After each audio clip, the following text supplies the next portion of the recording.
नमस्कार प्रिय शिक्षार्थियों, विद्यार्थियों और अध्येताओं, आपका स्वागत है। मैं प्रोफेसर निरंजन सहाय, हिंदी तथा आधुनिक भारतीय भाषा विभाग, महात्मा गांधी काशी विद्यापीठ, वाराणसी, उत्तर प्रदेश। छायावादी कविता के बाद के दौर में, या यूं कहें कि छायावादी कविता के समानांतर चलने वाले दौर में और प्रगतिवादी कविता के समानांतर चलने वाले दौर में दो काव्य धाराएँ ऐसी हैं जिन पर आम तौर पर हम कम चर्चा करते हैं। इनमें एक धारा राष्ट्रीय सांस्कृतिक काव्य धारा है और दूसरी जो धारा है उसे हम कई नामों से पुकारते हैं, जैसे प्रेम और मस्ती का काव्य, वैयक्तिक प्रगीत कविता या फिर हालावादी कविता।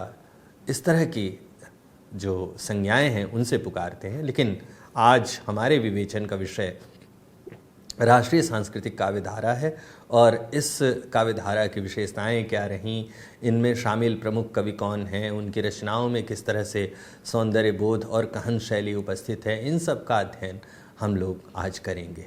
तो आइए हम समझते हैं राष्ट्रीय सांस्कृतिक काव्य धारा के प्रमुख कवि और उनकी कविताओं के बारे में। उत्तर छायावादी युग की कविताओं में अनेक स्वरों की उपस्थिति है। कविता के इतिहास में यह दौर अनेक वादों, धाराओं से समन्वित है। वस्तु और शिल्प की विविधताओं को पाठकों, आलोचकों ने रेखांकित करते हुए यह समझदारी अर्जित की कि किसी धारा में व्यक्तिगत अनुभूति का घनत्व ज़्यादा है तो किसी में सामाजिक अनुभव की स्फीति, किसी में रोमानी दृष्टि की प्रधानता है तो किसी में बौद्धिक यथार्थवादी दृष्टि की। कृतियों के आधार पर यदि इन अनेक दृष्टियों, मान्यताओं और रचना रूपों का वर्गीकरण किया जाए तो दो मुख्य धाराएं उभर कर निखरती नजर आती हैं, राष्ट्रीय सांस्कृतिक काव्य धारा और प्रेम और मस्ती का काव्य। हम इस अध्ययन में राष्ट्रीय सांस्कृतिक काव्य धारा की विशेषताओं के विश्लेषण के साथ ही इस धारा के प्रमुख कवियों और उनकी रचनाओं का अध्ययन करेंगे। छायावाद के बाद के युग में लिखी गई कविताओं का एक बड़ा वर्ग राष्ट्रीय सांस्कृतिक काव्य धारा का है। इस धारा की उल्लेखनीय रचनाओं में नहुष, कुणाल गीत, अजित, जय भारत, मैथिली शरण गुप्त की, माता समर्पण युगचरण, माखनलाल चतुर्वेदी की, अपलक, क्वासी, विनोबा स्तवन, हम विश्वाई जन्म के, बालकृष्ण शर्मा नवीन की, हुंकार, द्वंद्व गीत, कुरुक्षेत्र, इतिहास के आंसू, रश्मि रथी, धूप और धुआं, दिल्ली, रामधारी सिंह दिनकर की, वासव दत्ता, भैरवी, चिंता, युगाधार, सोहनलाल द्विवेदी की, सूत की माला, हरिवंश राय बच्चन की, हल्दी घाटी जौहर, श्याम नारायण पांडे की, विक्रमादित्य, गुरु भक्त सिंह भक्त की, विसर्जन, मानसी, अमृत और विष, युगदीप, यथार्थ और कल्पना, एकला चलो रे, विजय रथ, उदय शंकर भट्ट की, कालदहन, तप्त गृह, कैकेयी, दानवीर, कर्ण, केदारनाथ मिश्र, प्रभात की हम याद कर सकते हैं इस दौर की रचनाओं और रचनाकारों की उपस्थिति के माध्यम से। 1925 में भगत सिंह ने भारतीय गणतंत्रात्मक समाजवादी संघ की स्थापना की। उन्होंने तत्कालीन समय के बिखरे हुए क्रांतिकारी आंदोलनों को संगठित किया। 1929 में केंद्रीय विधानसभा में बम फेंकने के आरोप में उन्हें मित्रों सहित गिरफ्तार किया गया। फिर उन्हें फांसी की सजा दी गई। पूरे देश में इसका भारी प्रतिवाद हुआ।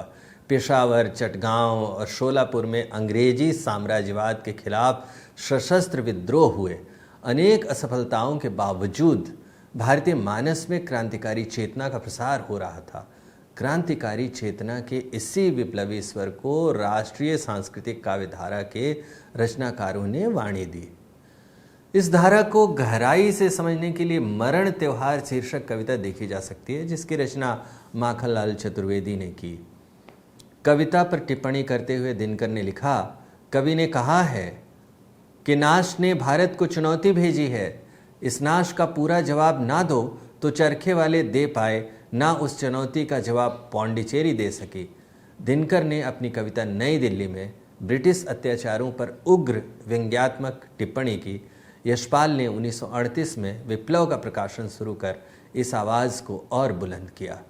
आइए देखें संवेदना के धरातल किस तरह से राष्ट्रीय सांस्कृतिक काव्य धारा में उपस्थित हैं। सांस्कृतिक एकता के विभिन्न अनुभव संदर्भों से भारतीय लंबे काल से परिचित थे, लेकिन राजनीतिक एकता के अर्थ में राष्ट्रीय चेतना की अवधारणा अंग्रेजों के आगमन के साथ आई।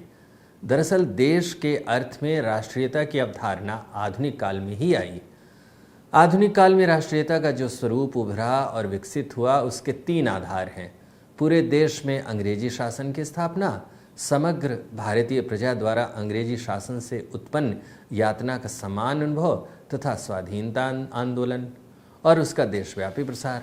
भारतेंदु युगीन कविता में चित्रित राष्ट्रीयता का बोध उत्तर छायावादी युग आते आते काफ़ी विस्तृत हो गया। यह कहना अतिशयोक्ति नहीं होगा कि उत्तर छायावादी काल में लिखी गई कृतियों में अधिकांश की केंद्रीय चेतना है राष्ट्रीयता का खंडित स्थूल रूप में चित्रण, विदेशी शासन के अत्याचारों का मार्मिक चित्रण, जन यातनाओं और जन क्रोध का प्रभावी और विस्तृत वर्णन, भारतीय जनता की ललकारों का आवेग धर्मी वर्णन रचनाओं की सामान्य विशेषता के रूप में रेखांकित की जा सकती है। साम्राज्यवाद सामंतवाद के कंधे पर चढ़कर आता है। इस धारा के रचनाकारों को यह बखूबी एहसास है कि लड़ाई केवल अंग्रेजी सत्ता से ही नहीं है, उन सामंती महाजनी दुष्चक्रों से भी है जिनके भीतर भारत की आम जनता सदियों से पिस रही है।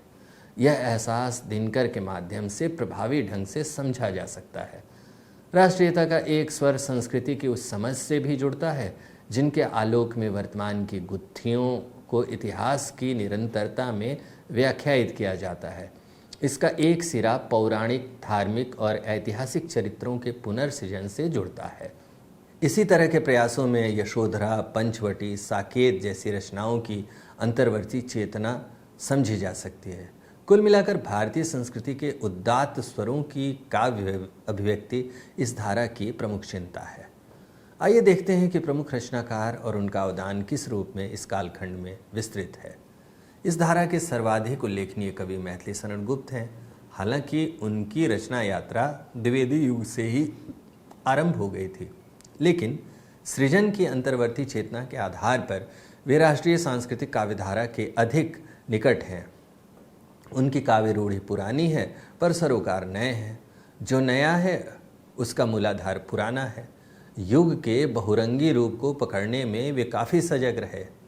उनकी राष्ट्रीय चेतना का स्वरूप पूर्ववर्ती भारतेंदु युग से अलग है।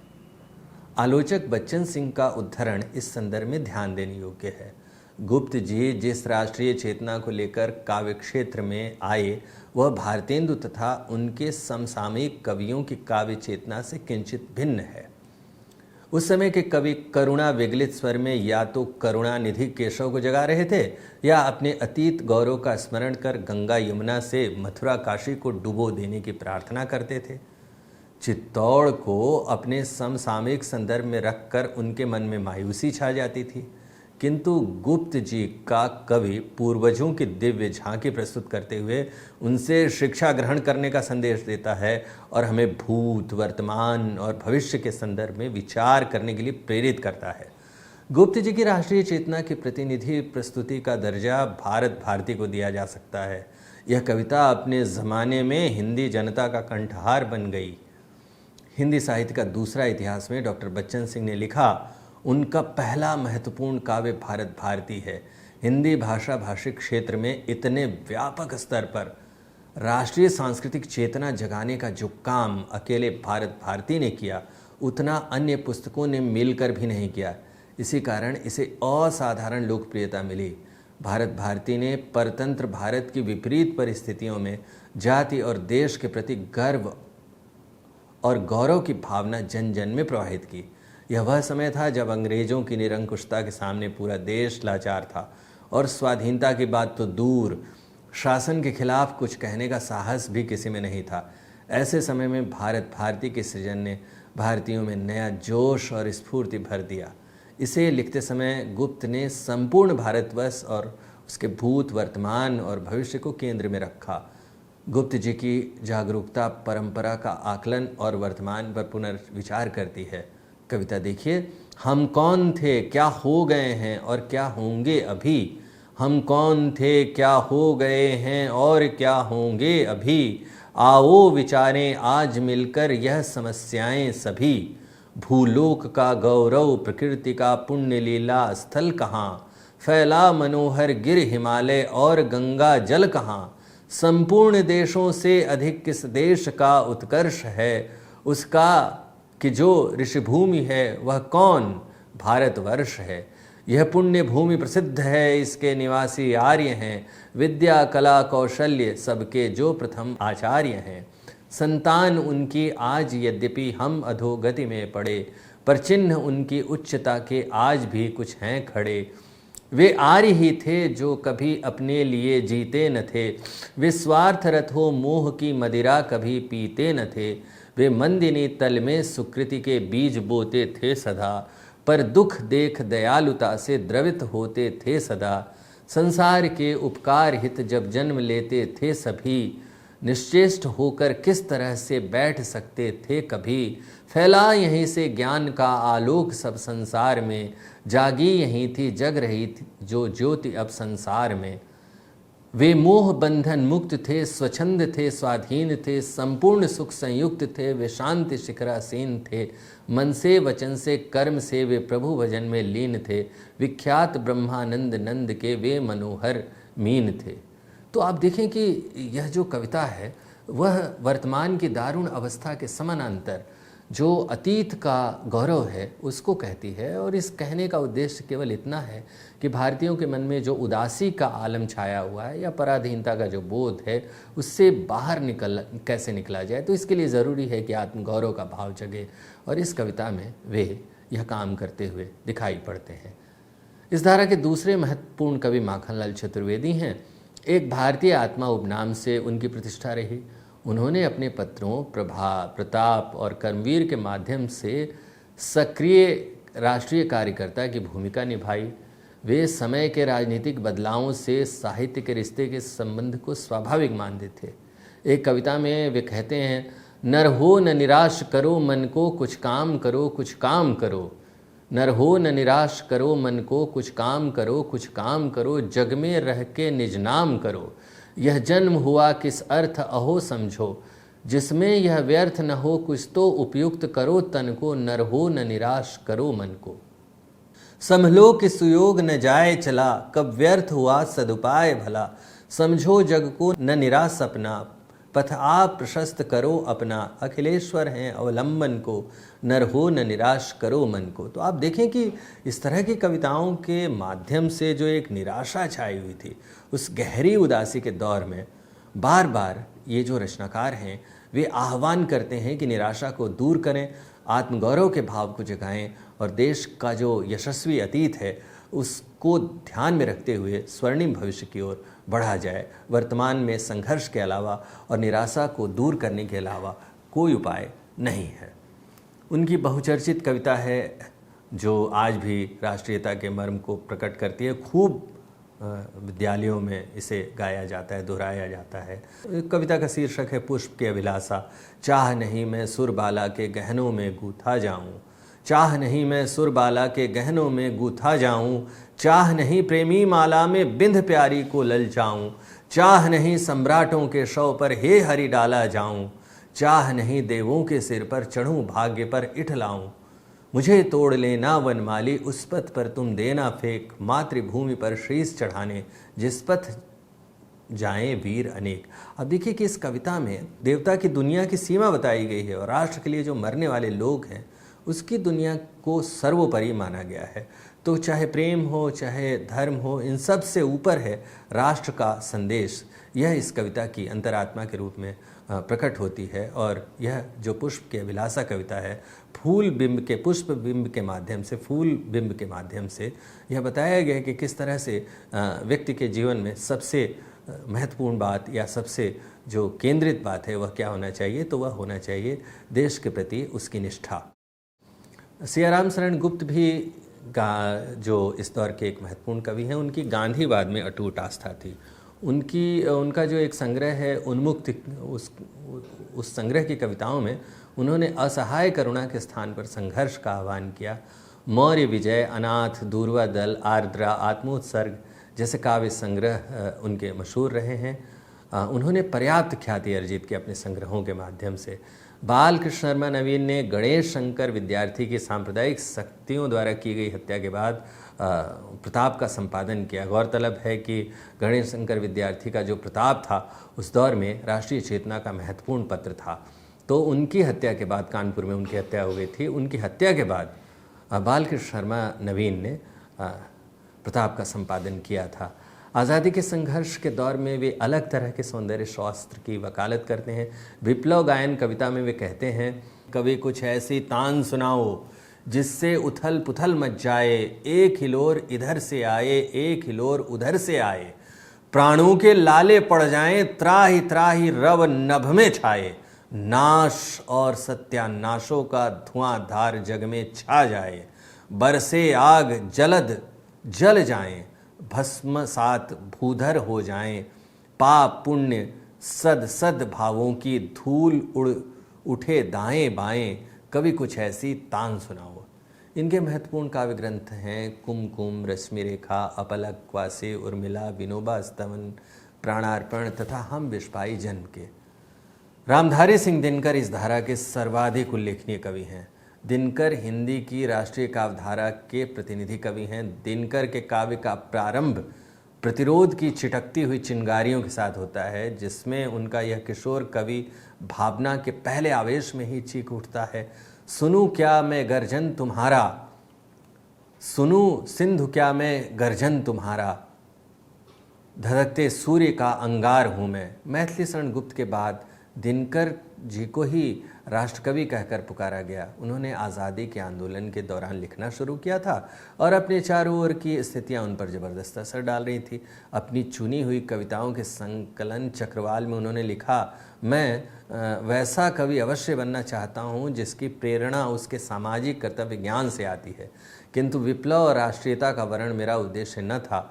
बारदोली सत्याग्रह के दौरान उनका पहला लघुगीत संग्रह बारदोली विजय प्रकाशित हुआ, जिसमें राष्ट्रीयता के गीत थे। फिर भी उनके अनुसार उनके पहले खंड काव्य प्रणभंग को देखकर कोई यह नहीं कह सकता कि राष्ट्रीयता मेरी कविताओं का प्रधान गुण है।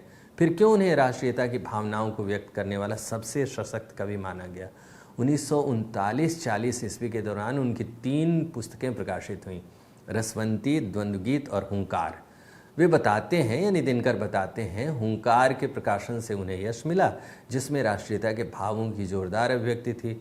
इसके बारे में वे स्पष्ट कहते हैं, राष्ट्रीयता मेरे व्यक्तित्व के भीतर से नहीं जन्मी, उसने बाहर से आकर मुझे आक्रांत किया। अगर हम 20वीं सदी के तीसरे चौथे दशक में लिखी गई ऐसी कविताओं को पढ़ें तो देखेंगे कि उनमें एक सशक्त भयविहीन भारत की कल्पना की गई है। भारत की 5000 साल पुरानी लंबी संस्कृति की स्मृति भी उन कविताओं में दिखाई पड़ता है। अंग्रेज़ों के क्रूर शासन से मुक्ति के लिए भारतीय जनता जाग खड़ी हो, इसके लिए ज़रूरी था कि वह उस हीन भाव से उभरे जो ब्रिटिश हुकूमत ने उसके अंदर कूट कूट कर भर दिया था। आश्चर्य नहीं कि स्वामी विवेकानंद युवकों के बीच काफ़ी लोकप्रिय हुए। यह इसलिए कि उन्होंने मात्र धर्म प्रचार नहीं किया, भय से मुक्ति का आह्वान ही उनके समूचे अभियान का मूल था। दिनकर जी की राष्ट्रवादिता अंधी नहीं, वह गहराई से मानव मुक्ति के मूल्य से जुड़ी है। आज़ादी के बाद 1963 में लिखी अपनी कविता किसको नमन करूं में वे भारतीय राष्ट्र की कल्पना करते हुए उससे अत्यंत विस्तृत भावना में बदल देते हैं। भारत नहीं स्थान का वाचक गुण विशेष नर का है, ये एक देश का नहीं शील यह भूमंडल भर का है। भारत नहीं स्थान का वाचक गुण विशेष नर का है, एक देश का नहीं शील यह भूमंडल भर का है। जहाँ एकता अखंडित, जहाँ प्रेम का स्वर है, देश देश में वहाँ खड़ा भारत जीवित भास्वर है। उनकी प्रसिद्ध रचनाएं उर्वशी, रश्मिरथी, रेणुका, संस्कृति के 4 अध्याय, हुंकार, सामधेनी, नीम के पत्ते हैं। संस्कृति के 4 अध्याय तो उनकी गद्य पुस्तक है, लेकिन यह जो कविताएं हैं उनकी या काव्य संग्रह हैं उनके, वो राष्ट्रीय सांस्कृतिक काव्यधारा जिनमें प्रकट है। खास करके रश्मिरथी, रेणुका, हुंकार जैसी रचनाओं में उनकी प्रतिबद्धता राष्ट्र के प्रति थी और लेखनी के बारे में उनकी स्पष्ट राय थी। कलम आज उनकी जय बोल, जला अस्थियाँ बारी बारी, चिटकाई जिनमें चिंगारी, जो चढ़ गए पुण्य वेदी पर, लिए बिना गर्दन का मोल, कलम आज उनकी जय बोल। जो अगणित लघुदीप हमारे तूफानों में एक किनारे, जल जलाकर बुझ गए किसी दिन, मांगा नहीं स्नेह मुँह खोल, कलम आज उनकी जय बोल जैसी कविताएं दिनकर की राष्ट्रीय चेतना की परिचायक हैं।